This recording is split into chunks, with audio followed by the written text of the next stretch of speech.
Berapa kekayaan? 10 bilion? 15 bilion? Betul nak tolong Melayu? Ya. Betul menjadi pejuang Melayu? Ya. Betul nak hidupkan Melayu? Kamu sakau itu kamu serah balik kepada orang Melayu. Perdana Menteri cabar bekas pemimpin serah separuh kekayaan kepada orang Melayu jika ingin bantu Melayu. Tiada ahli Parlimen BN akan kosongkan kerusi.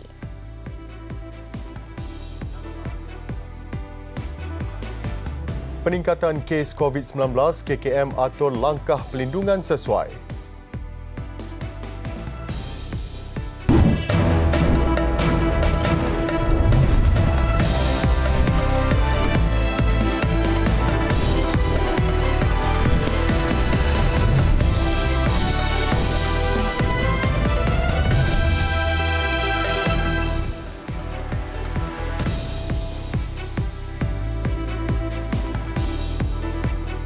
Buletin utama 6 Mei, saya Ramzan Muhammad Salfi. Dan saya Nik Nur Syuhadani Hassan. Assalamualaikum dan salam sejahtera. Datuk Seri Anwar Ibrahim berkata bekas pemimpin yang mengumpul kekayaan ketika memegang kuasa patut menyerahkan sebahagian daripada kekayaan itu untuk membantu orang Melayu sekiranya ikhlas mahu menolong mereka.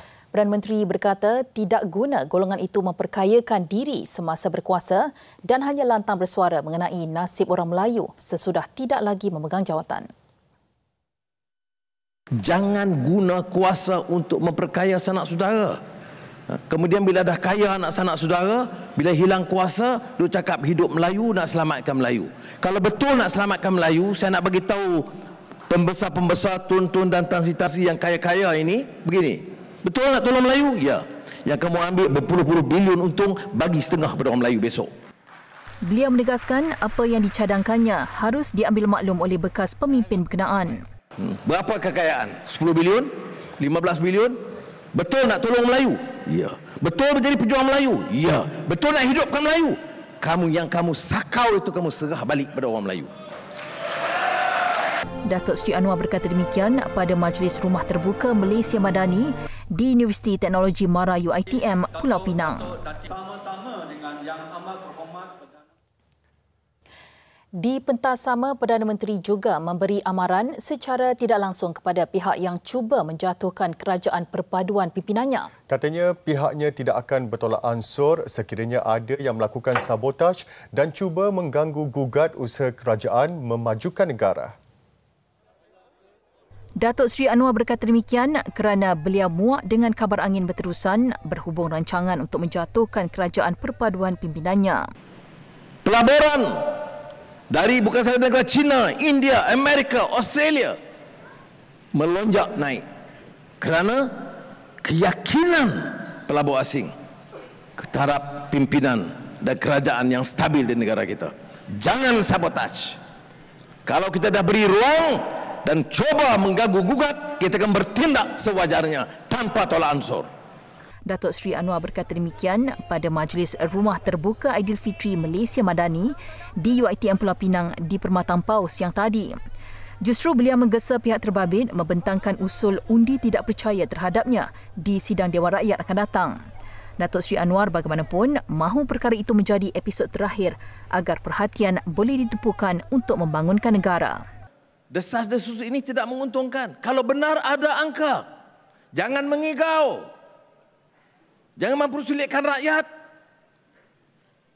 Cari ahli-ahli parlimen yang menyokong mereka. Bawa usul dan saya tidak akan mengelak daripada membentangkan usul undi percaya atau tidak percaya sekiranya ada. Sejak beberapa minggu lalu, kabar angin bertibaran. Pemimpin politik tertentu berkomplot untuk menumbangkan kerajaan perpaduan menerusi beberapa cara termasuk mencetuskan pilihan raya selain mengumpul jumlah SD mencukupi untuk menubuhkan kerajaan baru. Bagaimanapun beberapa pemimpin termasuk daripada MCA dan Sarawak menegaskan mereka tidak tahu menahu mengenai sebarang rancangan sedemikian. Kerajaan pimpinan Anwar merangkumi Pakatan Harapan, Barisan Nasional, Gabungan Rakyat Sabah, Gabungan Parti Sarawak dan beberapa pihak lain meraih sokongan lebih 2/3 di Parlimen. Timbalan Perdana Menteri Datuk Seri Ahmad Zahid Hamidi memberi jaminan tiada ahli Parlimen Barisan Nasional BN akan bertindak mengosongkan kerusi masing-masing sekaligus menumbangkan kerajaan perpaduan. Beliau yang juga pengerusi BN dan Presiden UMNO itu berkata, beliau sendiri telah menyelidik perkara berkenaan dengan semua ahli Parlimen gabungan politik tersebut sekaligus membuktikan ura-ura menjatuhkan kerajaan tidak berasas. Walaupun saya mendengar pada peringkat awal ada 13 orang yang mahu meletakkan jawatan. Kemudian angka itu meningkat kepada 15 orang. Saya telah melakukan kaji selidik tiap-tiap seorang ahli parlimen. Saya ingin mengesahkan tidak ada seorang pun ahli parlimen Barisan Nasional apatah lagi daripada UMNO yang mahu meninggalkan dan mengosongkan kursi itu. BN sebaliknya komited untuk meneruskan kerjasama dengan kerajaan perpaduan yang mendapat sokongan penuh 148 ahli parlimen. Pengukuhan kerajaan sedia ada itu tegasnya mewujudkan kestabilan dalam negara sekaligus usaha berterusan menjaga kebajikan rakyat dapat dilakukan dan bukan untuk dipolitikkan.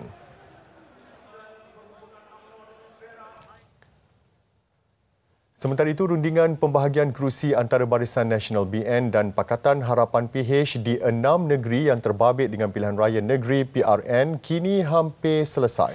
Datuk Seri Ahmad Zahid berkata hasil rundingan itu akan dikemukakan kepada Perdana Menteri yang akan mempengerusikan mesyuarat penyelarasan gabungan parti politik kerajaan perpaduan esok.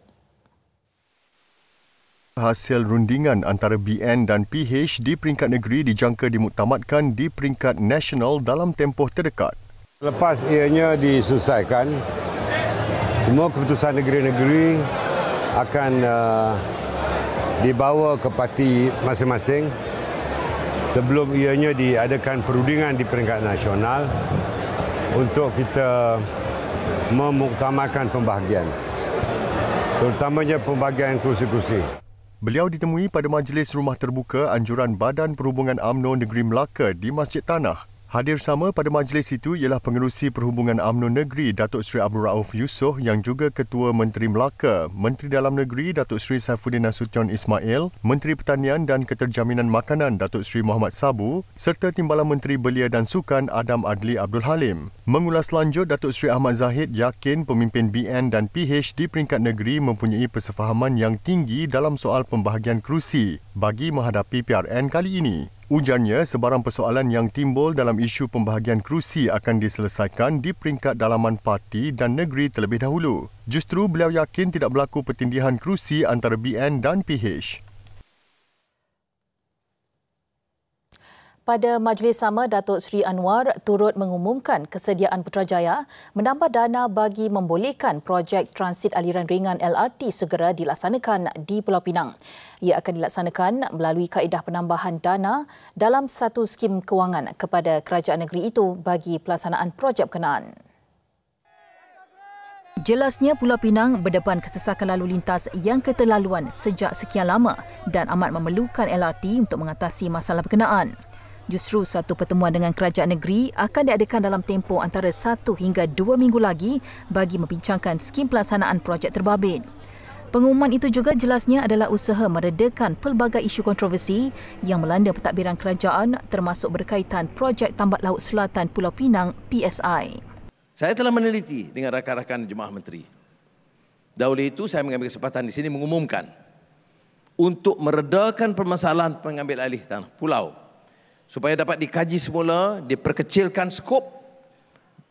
Kerajaan Persekutuan akan menambah dana dalam satu skim yang besar untuk membolehkan kerajaan Pulau Pinang segera melaksanakan LRT di Pulau Pinang. Beliau juga percaya kepimpinan negeri di bawah Ketua Menteri Chow Kon Yeow mengambil pelbagai langkah untuk memberi jaminan kepada semua pihak berhubung isu berbangkit. Tambahnya, Menteri Pengangkutan Anthony Loke juga telah bersetuju secara prinsip dan satu perjumpaan dengan Ketua Setiausaha Perbendaharaan dan Pegawai Kementerian Kewangan akan diadakan bagi mencari kaedah sesuai bagi penyaluran dana projek berkenaan. Mengulas mengenai pengumuman itu, Menteri Pengangkutan Anthony Loke memaklumkan Kerajaan Persekutuan secara prinsipnya mengambil alih pelaksanaan LRT daripada kerajaan negeri bagi membolehkan ia dimulakan segera. Justru projek berkenaan akan dilaksanakan mengikut dasar yang ditetapkan kementeriannya sekaligus tidak tertakluk atau terikat dengan mana-mana laporan yang dibuat kerajaan negeri sebelum ini. Ia termasuk cadangan membina depo kereta api di Pulau Buatan yang bakal dibina menerusi tambakan laut. Kita akan mengambil sebagai rujukan, tapi kita bukan terikat dengan apa landasan, apakah laluan dan sebagainya. Tapi kita mengambil pertimbangan prioriti kerajaan negeri ialah laluan pertama daripada bayan lepas sehingga Komtar. Itu secara prinsipnya kita setuju. Sementara itu, Ketua Menteri Chow Kon Yeow berterima kasih kepada Perdana Menteri dan Kerajaan Pusat atas pembiayaan dana yang diterima selepas 10 tahun projek berkenaan dicadangkan.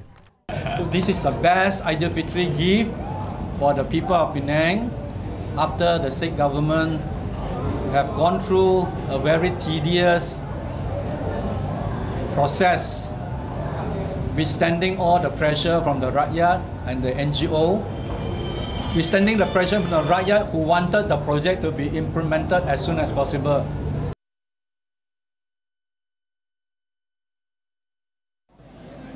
Sementara itu, kira-kira 20,000 pengunjung membanjiri kampus UiTM Pulau Pinang di Permatampau seawal jam 8 pagi untuk memeriahkan Rumah Terbuka Aidilfitri Malaysia Madani. Perdana Menteri meluangkan masa kira-kira setengah jam berapa mesra dengan pengunjung yang tidak melepaskan peluang bersalaman dan mengambil swafoto dengan pemimpin nombor 1 negara. Pertama kali PM buat kat sini sangat gembira lah kan. Pertama PM kita pun first jadi Perdana Menteri. Jadi Perdana Menteri, jadi kita pun sangat bergembira lah. Kejulang pertama kalinya PM kita buat di Permatampau di tempat beliau sendiri. Saya main daripada seawal 8 pagi. Jadi dalam masa 8 pagi ni orang sangat ramai ya, orang sangat ramai. So saya sangat gembira lah. Dan berasa suasana hari raya pada tahun itu sangat memeriahkan. Sungguh seronok dan meriah dan ramai. Terima kasih pada PMX kita untuk jamuan raya ni. Berbagai masyarakat yang ada di kawasan Permatampau. Saya terima kasih lah banyak-banyak. Suasana meriah dan baguslah. Semua kaum terlibat kan. Saya rasa suasana bagus. Ini satu suasana sihat lah untuk negara kita. Harapan kita PMS kita buat lebih baik untuk lagi yang akan datang, masa yang akan datang untuk masyarakat kita semua kaum lah, buat perkara yang lebih baik dan membawa Malaysia ke tahap yang lebih maju. Sementara itu, kehadiran Datuk Seri Anwar dan isteri Datin Seri Wan Azizah Wan Ismail ke rumah kenduri kahwin di Kampung Pelik, Kubang Sembang mengubati duka pengantin lelaki yang kematian ibunya semalam. Perdana Menteri dan isteri yang tiba di rumah pengantin jam 4.20 petang bertemu pasangan pengantin Muhammad Farhan Muhammad Nur, 29 tahun dan Nurul Fatinul Ain Mazlan, 26 tahun. Benda tak jangka, mak saya yang atuk apa semua, tapi dalam masa yang sama mak saya pun kemarin pergi menghadap ke Ilahi lah kan. Lepas tu saya pun bersedih dalam bersedih tu gembira jugalah. Perdana Menteri kita dapat hadir ke majlis yang tak seberapa ni. Katanya kehadiran Perdana Menteri dan isteri ke majlis kendurinya adalah atas jemputan arwah ibunya yang merupakan kenalan lama kepada Datuk Seri Anwar. Prosedur operasi standard SOP sedia ada berkaitan COVID-19 akan diteruskan walaupun Pertubuhan Kesihatan Sedunia WHO memutuskan wabak itu bukan lagi dikategori sebagai kecemasan kesihatan antarabangsa. Menteri Kesihatan Dr. Zaliha Mustafa bagaimanapun berkata pihaknya sedang membincangkan langkah pelindungan terkini yang akan dilaksanakan dan perkara itu akan diumumkan dalam masa terdekat. Dan kita sedang melakukan perbincangan di peringkat tertinggi KKM juga, dan kita akan meneruskan buat sementara ini kawalan-kawalan yang seperti biasalah, SOP seperti biasa itu, sehinggalah kita membuat keputusan yang muktamad sama ada untuk mengikut seperti mana yang telah disarankan oleh WHO atau tidak. Beliau berkata demikian pada sidang media selepas menghadiri sambutan Rumah Terbuka Aidilfitri di Dewan Masjid Bandar IOI Segamat. Katanya meskipun jumlah kes COVID-19 yang dilaporkan baru-baru ini meningkat, ia masih terkawal dan tidak membebankan perkhidmatan kesihatan. Justru beliau menasihatkan orang ramai untuk terus mengamalkan SOP termasuk memakai pelitup muka jika perlu, terutama bagi mereka yang bergejala selain terus menjaga kebersihan diri. Semalam, Ketua Pengarah WHO Tedros Adhanom Ghebreyesus mengumumkan COVID-19 tidak lagi dikategorikan sebagai kecemasan kesihatan global berdasarkan keputusan yang dibuat Jawatan Kuasa Kecemasan kali ke-15.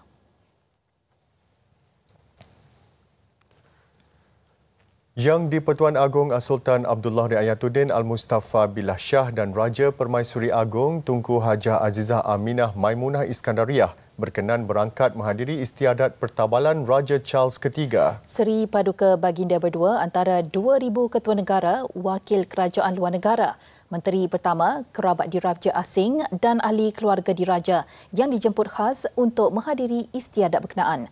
Ikuti laporan Haliza Hashim dari London. Seri Paduka Baginda berdua merupakan ketua negara yang pertama menghadiri istiadat pertabalan Raja United Kingdom. Kali terakhir upacara pertabalan diraja diadakan adalah pada 2 Jun 1953 untuk Ratu Elizabeth II.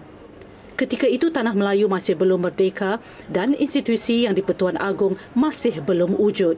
So historical moment for me. As the first king of Malaysia to attend. If you look at the history, before there was no king of Malaysia attending coronation 70 years ago. 5 sultan. Only 4 sultans before the Merdeka. Certainly it's proud and historical moment for me. The fact that I've known him since the younger days, the 70s, and to see him be installed as a king of crown monarch. Certainly a big honor for me to be there. He will certainly be a good king. 12 anggota Batalion Pertama Regimen Askar Melayu Diraja turut diberi penghormatan menyertai pembarisan dan perarakan diraja. Perarakan pertabalan besar-besaran ini menyaksikan pembabitan 6,000 anggota tentera UK termasuk 400 anggota tentera dari 38 negara Commonwealth. Perasaan berbangga itu amat dapat diterapkan di mewakili daripada kami, wakil daripada 12 orang daripada Tentera Darat Malaysia, yang mana ianya akan memaparkan ataupun menunjukkan semangat kami untuk menjadi salah satu daripada wakil negara kontijen ataupun negara Commonwealth yang berada di bumi UK. Dan ini juga adalah sebahagian daripada salah satu daripada defense diplomatik yang telah diimplementkan oleh kerajaan Malaysia. London turut dibanjiri oleh orang ramai yang mahu menyaksikan sendiri detik bersejarah yang dilakar hari ini. Ramai yang mula berkemah dan bermalaman di sepanjang laluan perarakan sejak beberapa hari lalu menjadikan suasana di sini ibarat pesta. Selepas perarakan pertabalan melalui jalan ini yang dikenali sebagai The Mall, pihak polis akan membuka laluan supaya orang ramai boleh bergerak ke arah Istana Buckingham. Satu-satunya acara yang ditunggu-tunggu bukan sahaja oleh mereka yang berada di sini, malah berbilion lagi penonton di seluruh dunia adalah kemunculan Raja baru dan Permaisuri Baginda serta ahli keluarga diraja yang lain di atas balkoni istana yang terkenal itu. Haliza Hashim, TV3, London. Sementara itu, Raja Charles III ditabalkan di Westminster Abbey, London dalam upacara pertabalan penuh istiadat disaksikan jutaan masyarakat dunia. Laungan God Save the King yang juga lagu kebangsaan Britain kedengaran di sekitar biara selepas mahkota St. Edward yang diperbuat daripada emas padu dimahkotakan ke atas Raja Charles. Ia adalah pertabalan pertama Britain sejak 70 tahun dan diadakan selepas 8 bulan kemangkatan Ratu Elizabeth II pada usia 96 tahun. Istiadat itu dihadiri kira-kira 100 ketua negara, raja dan permaisuri dari seluruh dunia, selebriti, wira dan keluarga serta rakan pasangan itu. Dugaan Ramadan dan Syawal, lebih sebulan Pansapuri tiada air. Laporannya seketika nanti.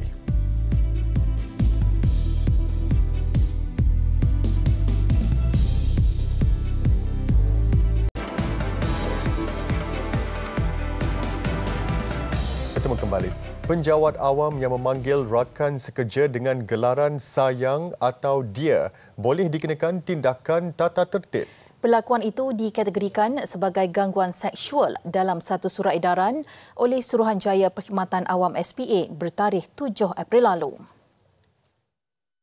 Menurut surat ini yang turut dimuat naik melalui laman sesawang SPA, ucapan sayang dan dia oleh mana-mana penjawat awam yang mengganggu mangsa dikategorikan sebagai kesalahan gangguan seksual secara lisan. Turut diperincikan gangguan seksual secara fizikal atau sentuhan. Ia termasuk tindakan menyentuh, memegang, raba, cium, cubit, usap, memeluk dan merapati. Penjawat awam juga dianggap melakukan gangguan seksual visual jika menghantar gambar tidak senonoh serta mesej berbau seks menerusi platform seperti WhatsApp. Ketika membuat aduan, mangsa perlu memaklumkan kesan akibat gangguan terbabit secara terperinci seperti menyebabkan fikiran terganggu, perasaan kurang senang dan rasa terhina. Mangsa juga perlu memaklumkan tempat, masa dan tarikh kejadian selain tempat bertugas ketika kesalahan itu berlaku. Surat edaran dikeluarkan bahagian naik pangkat dan tata tertib SPA itu turut menggariskan penjawat awam yang terbabit dalam hubungan sulit sebagai kesalahan yang boleh dikenakan tindakan tata tertib. Semua kesalahan itu boleh dikenakan tindakan tata tertib mengikut Peraturan 4A Peraturan-Peraturan Pegawai Awam Kelakuan dan Tata Tertib 1993.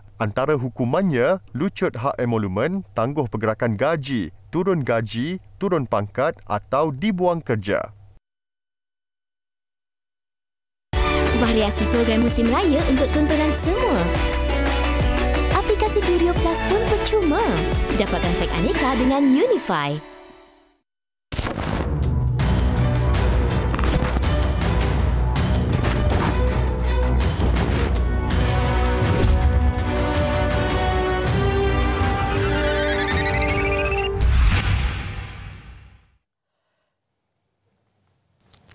Lebih sebulan berlalu, masalah gangguan bekalan air masih berlarutan.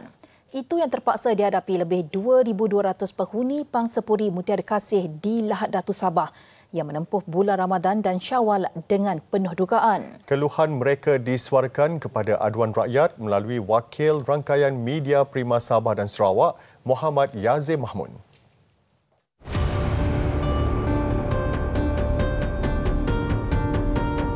Air masalah keperluan utama setiap manusia. Masalah bekalan air Pangsapuri Mutiara Kasih Lahad Datu ini menyebabkan penduduk hidup dalam keadaan sengsara. Penduduk mahu masalah keperluan asas diatasi segera oleh pihak berwajib. Akibat ketiadaan air, penghuni di Pangsapuri ini terpaksa membeli air untuk menampung kegunaan seharian. Masalah terbabit turut menyumbang kepada pencemaran bau di sekitar kawasan perumahan setelah penduduk tidak dapat melakukan aktiviti membersihkan longkang dan kawasan sekitar. Lebih teruk, penyakit seperti denggi juga mula melanda kawasan terbabit yang setakat ini sudah mencatatkan 2 kes. Saya bagi pihak penduduk Pangsapuri Mutiara Kasih memang berharap-harap sangatlah sistem pengairan di kawasan kami ini dapat dipulihkan seberapa segera. Sebab buat masa ini kan memang sangat-sangat membebankan penduduk lah. Di antara penyakit yang paling sakit inilah tiada air. Sebab macam tadi kita ajukan soal penyakit.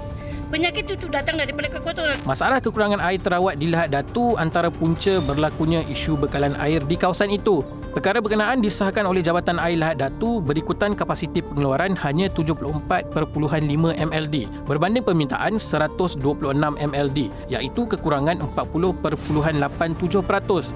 Manakala kadar kehilangan air tidak berhasil NRW pula tinggi iaitu 44.1% setakat Januari lalu. Selain terdapat banyak paip usang, aktiviti penyambungan air secara haram untuk mencuri air turut berlaku. Bagi mengatasi masalah itu, 6 projek bekalan air di Lahad Datu sedang dalam pembinaan dan perancangan. Bagaimanapun sebagai langkah sementara mengatasi masalah berkenaan, Majlis Daerah Lahad Datu membekalkan air ke tangki simpanan Pangsapuri terbabit sebelum diagihkan kepada penghuni. Kami berterima kasih kepada pihak-pihak yang terlibat sebab dapat sekurang-kurangnya meringankan permasalahan, meringankan soal jawab yang ada di dalam fikiran kami selama ini. Namun usaha membekalkan air ke tangki simpanan pada mulanya berdepan kekangan akibat kebocoran pada tangki berkenaan.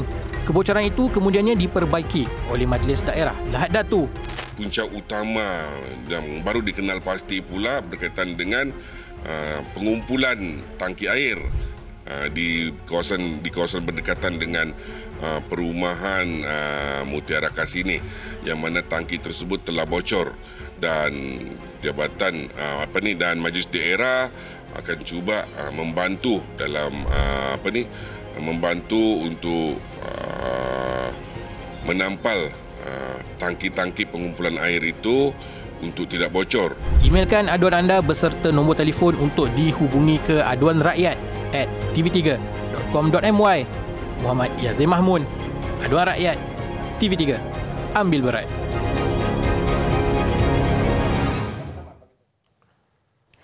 Buat julung kalinya, Hari Terbuka Parlimen diadakan bagi membolehkan orang ramai menjejakkan kaki ke bangunan itu untuk mengenali lebih dekat peranan institusi Parlimen sebagai badan perundangan tertinggi negara. Bertema merayatkan Parlimen Warisan Negara, pelbagai acara diadakan selama 2 hari bermula hari ini. Ikuti laporan wartawan Rushaidi Hafiz Syahid.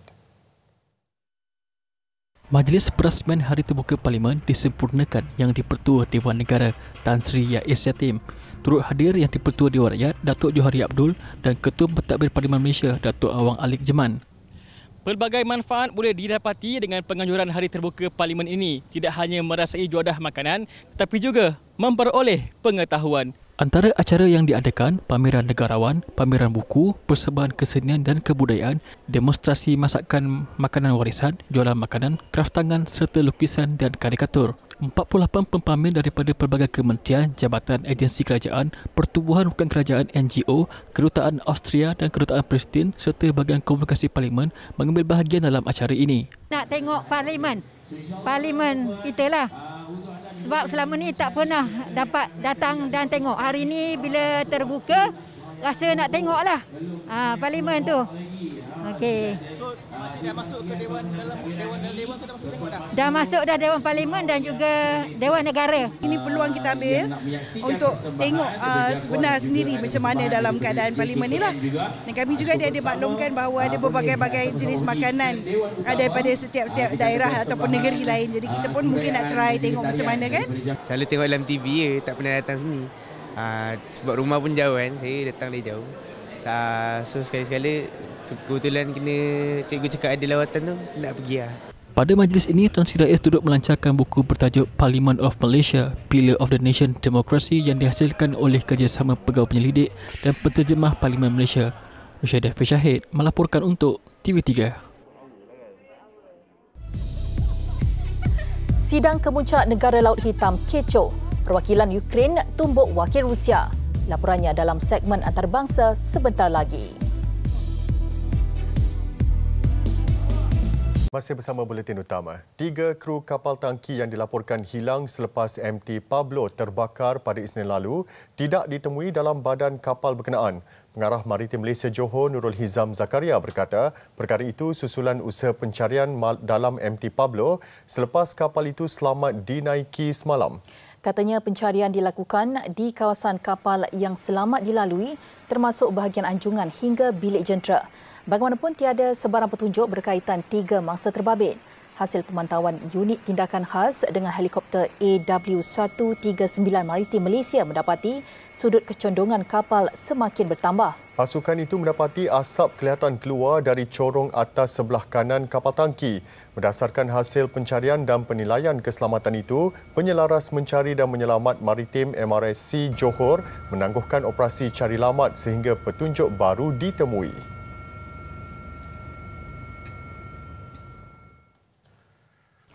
Masyarakat orang asli kaum Batik dan Mandrik di Kampung Pasir Linggi, Pos Lebir kini mampu menarik nafas lega setelah limpahan sampah yang menutupi sebahagian laluan ke perkampungan mereka mula dibersihkan. Menurut penduduk, tindakan pihak berwajib itu dapat menangani sementara sebahagian masalah tapak pelupusan sampah yang sebelum ini didakwa tidak diurus secara sistematik.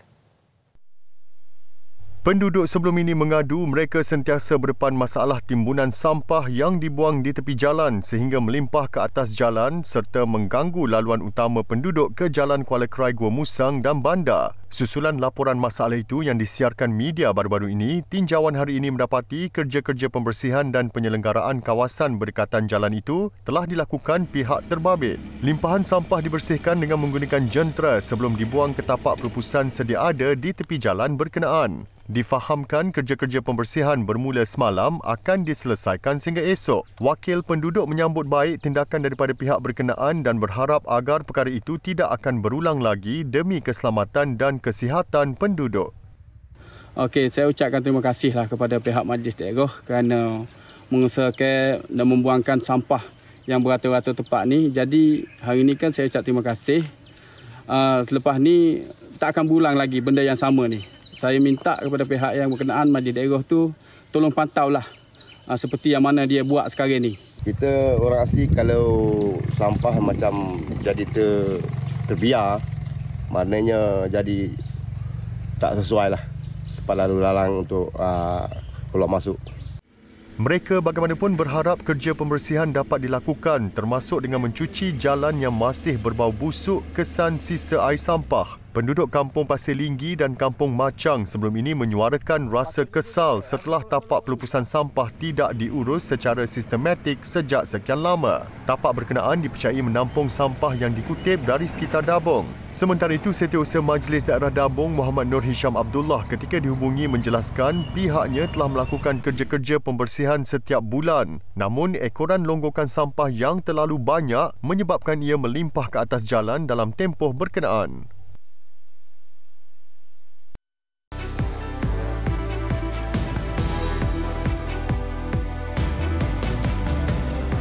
Beralih ke laporan luar negara. Beberapa jam sebelum pertabalan Raja Charles III yang berlangsung di Westminster Abbey, London, Polis United Kingdom menahan anggota terkemuka kumpulan anti-monarki Republik ketika kumpulan itu bersiap sedia untuk melakukan bantahan di sepanjang laluan perarakan pertabalan berkenaan. Menurut seorang aktivis anti-monarki Republik, polis bertindak menahan 6 penganjur dan merampas ratusan plakat. Antara individu yang ditangkap Ketua Eksekutif Republik Graham Smith. Beberapa saksi yang melihat kejadian turut terkejut dan menjerit dengan meminta polis melepaskan Graham Smith. Bagaimanapun polis meneruskan tangkapan dan tidak memaklumkan tujuan penahanan itu dilakukan. Pasukan Polis Metropolitan London sebelum ini yang secara kontroversi diberikan kuasa anti-protes baru oleh kerajaan UK di bawah undang-undang baru yang dikeluarkan minggu lalu.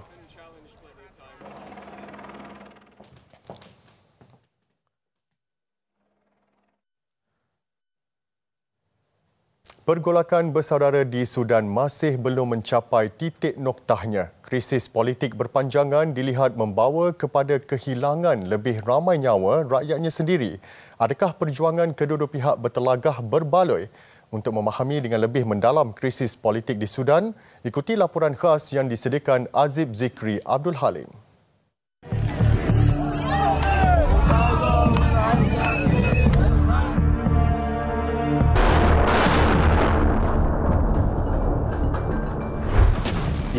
April 2023. Tarikh yang menjadi pipi ngeri buat rakyat Sudan. Setelah lebih 2 dekad menuntut sebuah negara yang adil kepada rakyatnya, sebuah perang saudara telah tercetus oleh 2 kuasa tentera negara berkenaan yang menyebabkan ratusan kematian dan kecederaan penduduknya. Hospital, lapangan terbang musnah dibedil serangan dari udara dan darat. Di jalanan pula, ratusan bangunan musnah menyembah bumi. Rakyat hidup dalam gelap gelita, putus bekalan makanan, hilang tempat tinggal. Krisis ini akhirnya memaksa rakyat menjadi pelarian di negara sendiri. Juga mitigasi besar-besaran membawa keluar warga asing ke negara asal. Sampai ke Malaysia ni hampir 5 harilah perjalanan tu. Kita naik bas selama 30 jam, kemudian kita naik kapal selama 10 jam. Kita menunggu dan alhamdulillah yang penting bagi saya, alhamdulillah anak-anak saya semua selamat, saya dengan suami selamat. Itu je, sepanjang 5 hari tu hanya apa yang saya mampu buat, hanya berdoa sepanjang masa dalam hati keselamatan kami sekeluarga. Kesemua krisis ini bermula daripada perjuangan demonstrasi jalanan rakyat di Sudan sejak 2018 yang menuntut kerajaan pimpinan Omar al-Bashir yang memerintah selama 30 tahun untuk berundur. Ia memaksa peralihan kerajaan oleh tentera dilakukan oleh Transitional Military Council TMC dipimpin dua figura utama, Abdel Fattah al-Burhan dan Mohamed Hamdan Dagalo atau lebih dikenali sebagai Hemeti. Pimpinan ini juga bersetuju mewujudkan Transitional Sovereignty Council, sebuah kerajaan campuran yang berfungsi mengimbangkan kuasa tentera dan pimpinan rakyat yang terpilih dipimpin seorang Perdana Menteri, yang kemudiannya dipaksa berundur pada tahun ini, menyaksikan pula rampasan kuasa secara total dilakukan oleh dua pasukan tentera. Satunya dipimpin Fattah, satu lagi dipimpin Hemeti, dan kedua-duanya mempunyai kelebihan sendiri. 2023 pula menyaksikan konflik bertukar kepada sebuah perang saudara. Namun ekoran kuasa-kuasa politik sudah mendesak bahawa tidak boleh wujudnya dua tentera di dalam satu negara. Suatu peralihan demokrasi menuntut integrasi RSF ke dalam pasukan tentera sedia ada dicadangkan.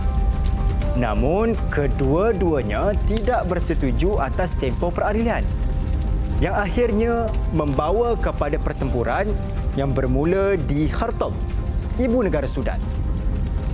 Beberapa siri gejatan senjata nampaknya seakan sandiwara yang sekadar melepas batuk di tangga. Persoalannya, adakah konflik ini akan menemui jalan keluar?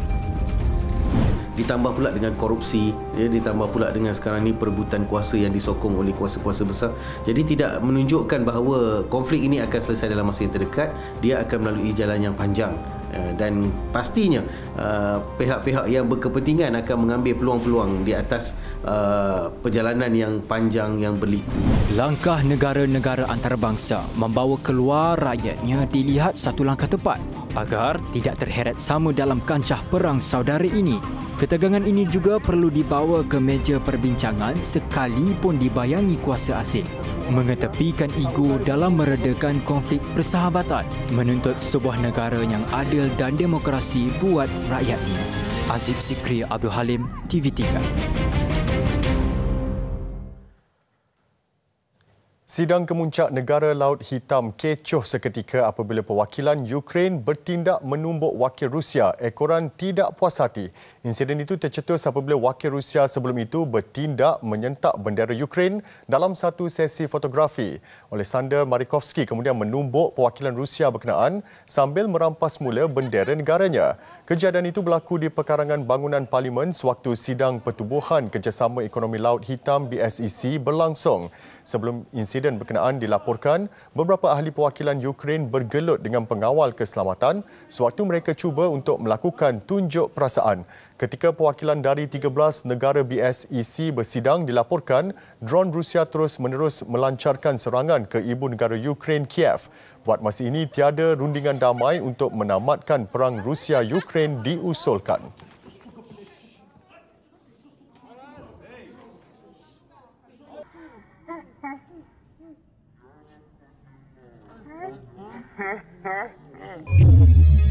Lebih 170 maut susulan hujan lebat dan banjir di wilayah Kivu Selatan di Timur Republik Demokratik Kongo. Bencana itu beberapa hari selepas hujan lebat dan juga banjir besar yang mengorbankan puluhan nyawa di negara jiran Rwanda.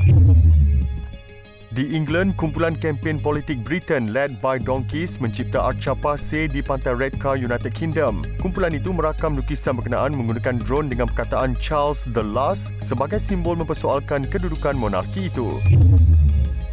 Puluhan pemasangan lampu yang mempesonakan memukau pengunjung di Festival Cahaya Air tahunan di Bandar Brixton, Tirol Selatan, Itali. Tema pameran tahun ini merangkumi kira-kira 50 karya seni cahaya yang berpaksikan keamanan dan alam sekitar.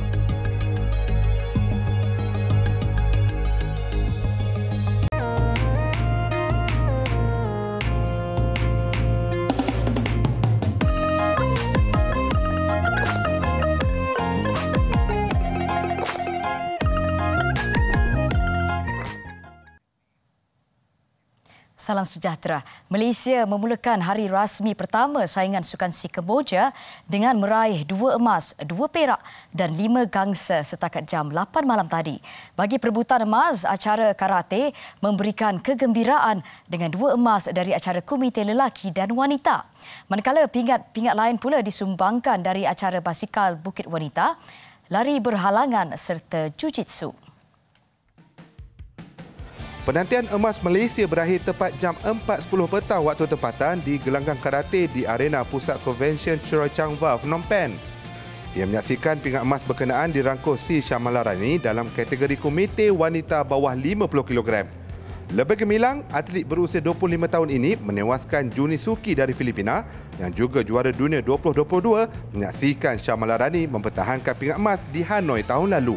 Karate terus menyalakan kebangkitan kontingen Malaysia di Tamasya Dwi tahunan ini apabila meraih pingat emas kedua 10 minit berselang. Kali ini disumbangkan S. Prem Kumar dalam acara komite bawah 55 kg selepas dia unggul menumpaskan wakil Thailand Champet Setapong.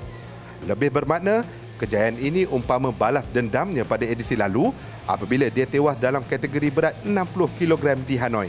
It's very quick time tapi ambil makan tu 2 skor tu. So saya pun tak nak buat apa. Just all out. Just until last second saya mau just attack saya. Itu yang game plan. Dengan saya, dengan coach saya pun sama juga. So finally I did it. So I think I trust is God and my hard work. So that's the payoff. Menyemarakkan perjuangan kem karate negara ialah penampilan Muhammad Aikal Asmadi dalam acara kata individu lelaki. Atlet berusia 19 tahun ini hampir-hampir ditabar juara apabila dipisahkan 0.2 mata dengan pemenang pingat emas dari Indonesia. Aikal sebelum ini membawa pulang pingat gangsa dalam acara sama dari Vietnam tahun lalu. Gandingan Lovely Ann Roberts, Nessie Nelly Eva Farah, Niata Lia Syawarini pula memastikan Malaysia tetap menaiki podium acara kata berpasukan wanita.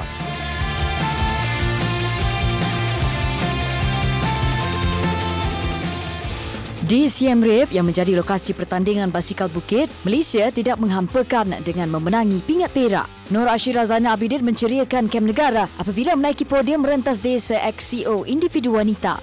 Nur Ashira melakukan catatan 1 jam 17 minit 09 saat di belakang atlet Indonesia Sayu Bella Sukma yang memenangi emas manakala gangsa diraih atlet Thailand Yuntanan Pongkla. Pencapaian pelumba berusia 29 tahun itu menyaksikannya mempertahankan pingat yang dibawa pulang dari Vietnam pada edisi sebelum ini. Apapun pingat terawal kontingen Malaysia adalah menerusi sukan lari berhalangan masing-masing dalam kategori lelaki dan wanita juga di Pusat Konvensyen Choi Chang Va. William Yong Wei Teng berentap dengan wakil tuan rumah Ol Sau Hang. Atlet negara berusia 29 tahun ini nyata berada pada kelas tersendiri apabila membuat penamat solo. Wei Teng yang cemerlang mendahului sejak awal perlumbaan merakam masa 28.234 saat.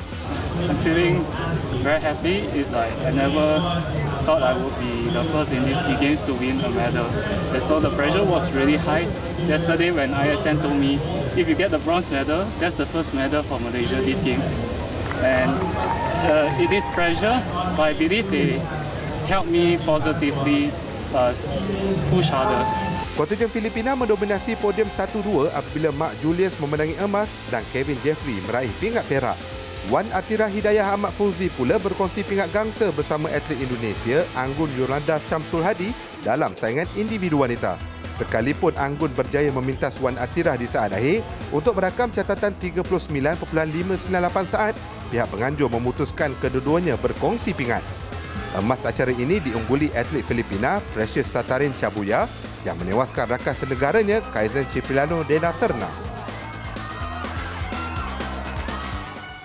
Dalam pada itu, atlet negara membuktikan mereka juga mampu bersaing dalam sukan tradisi tuan rumah apabila berjaya membawa pulang pingat gangsa dalam acara Kun Kema. Berlangsung di Kompleks Sukan Morodok, atlet negara Atachai Saipawat Kiang memperoleh gangsa dalam kategori Kung Group 54 kg. Atlet tuan rumah Meng Hong Kan dinobatkan sebagai pemenang pingat emas, manakala wakil dari Vietnam Kamla Samavong membawa pulang pingat perak. Acara Kun Kema adalah sukan tradisi masyarakat Kemboja yang mirip kepada seni mempertahankan diri Muay Thai yang menawarkan keseluruhan 19 pingat emas.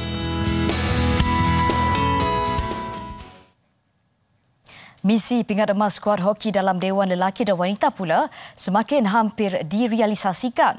Pasukan lelaki yang awal-awal lagi sudah mengesahkan tempat di perlawanan akhir esok melengkapkan perlawanan dengan kemenangan kelima ke atas Indonesia. Begitu juga barisan wanita yang mengalahkan Indonesia di perlawanan terakhir mereka siang tadi untuk melayakkan diri ke aksi penentuan juara. Kedua-dua pasukan finalis lelaki Malaysia dan Indonesia bertemu terlebih dahulu dalam pertemuan pelengkap round robin. Indonesia mengejutkan negara menerusi penyudah Chandra Prawesti minit ke-6.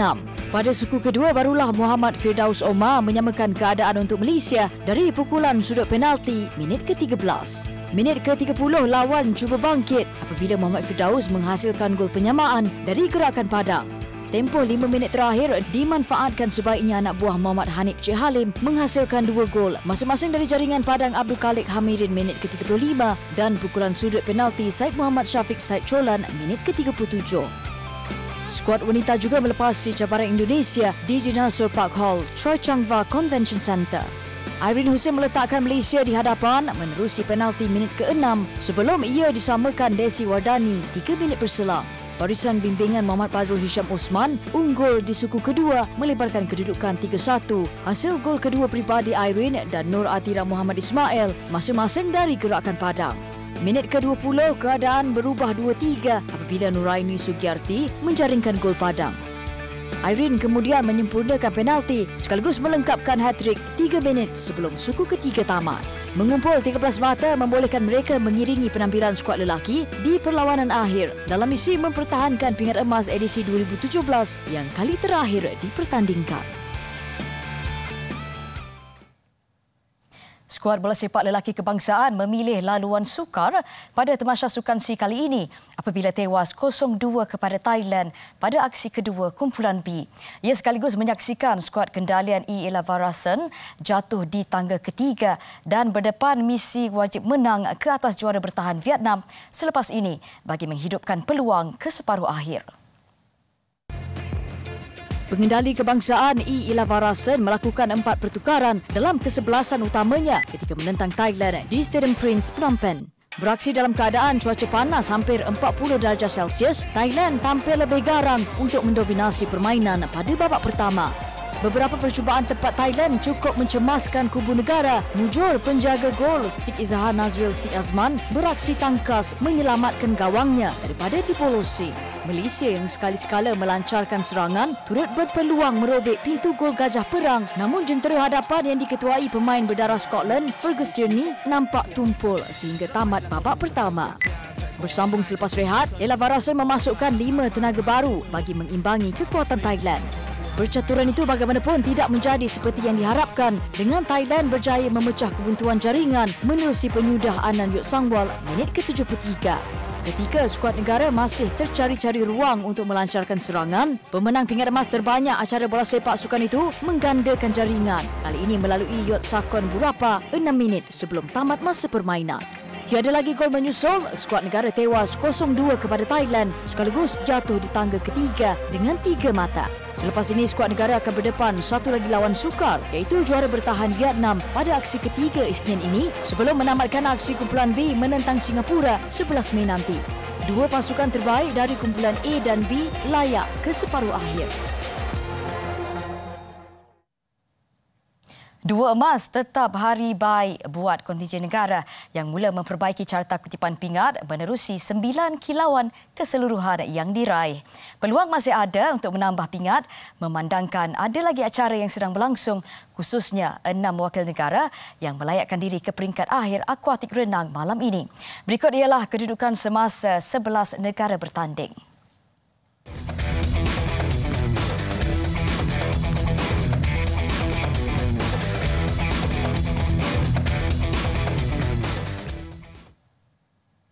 Baiklah, laporan itu tadi mengakhiri segmen sukan. Saya Farah Nabilah Wazir. Kekal aktifkan diri anda di mana jua anda berada. Teruskan bersama Buletin Utama. Assalamualaikum dan salam hormat. Apa yang membuatkan raya itu raya? Adakah kemaafan yang dipinta? Atau bertemu saudara yang lama tak jumpa? Mungkin rendang masakan nenek? Rendang. sebenarnya lebih meriah apabila sama-sama menonton variasi program musim raya. Unify TV macam-macam ada. Sempena raya ini, cuba aplikasi Durio Plus percuma. Langgan pack aneka hari ini dan dapatkan semuanya dengan Unify.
Enam polis termasuk seorang inspektor di Ibu Pejabat Polis Daerah IPD Jerantut direman 6 hari bagi membantu siasatan kes meminta dan menerima suapan RM5,000 bagi menyelesaikan kes rampasan air ketum.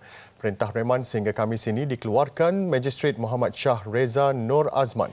Difahamkan semua suspek ditahan SPRM petang semalam susulan laporan daripada seorang lelaki mendakwa menyerah wang suapan itu.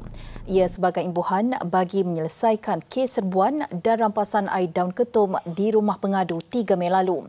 Semua suspek berusia antara 28 tahun hingga 48 tahun ditahan di beberapa lokasi di sekitar Jerantut petang semalam. Pengarah SPRM Pahang Hairuza Muhammad Amin Elias Hamim ketika dihubungi mengesahkan penahanan itu.